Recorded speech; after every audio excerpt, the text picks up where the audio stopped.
What's up, everyone? Welcome to a Music Theory Thursday. This will be episode 2, and I'm going to discuss how to read notes on the staff and various clefs. So, let's get to it after the intro.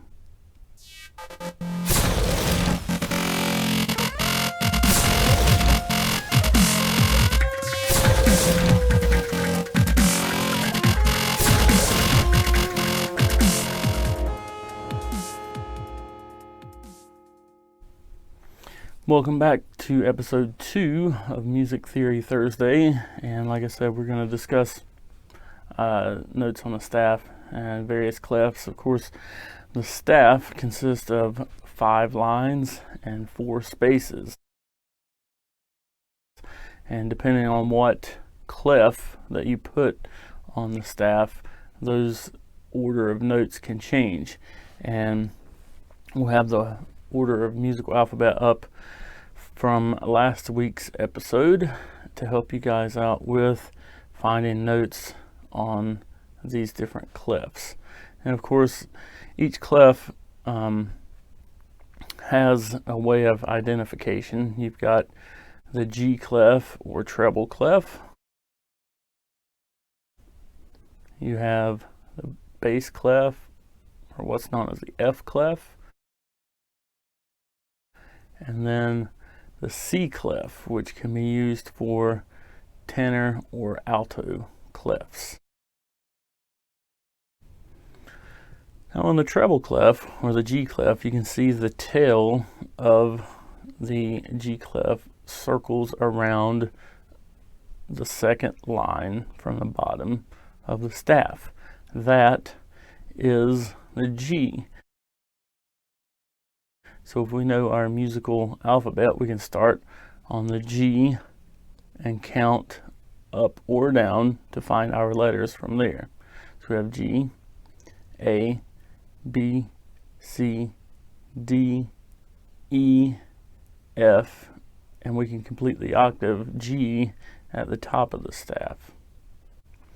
Likewise with the bass clef, the top of the bass clef touches a line, and those 2 dots surround the second line from the top, and those are surrounding the F line.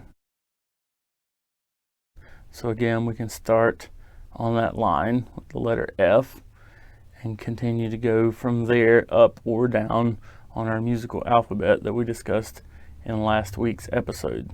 So you could go F, the next space would be G, the next line would be A. Or you could go backwards, start with F, and then to space E, the line D, the space C, the line B, space A, and the line G.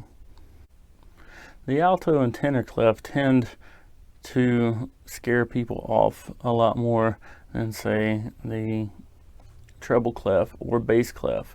But this clef is no different. What we have is a point that touches a line, and whatever line that touches, depending on if it's the tenor clef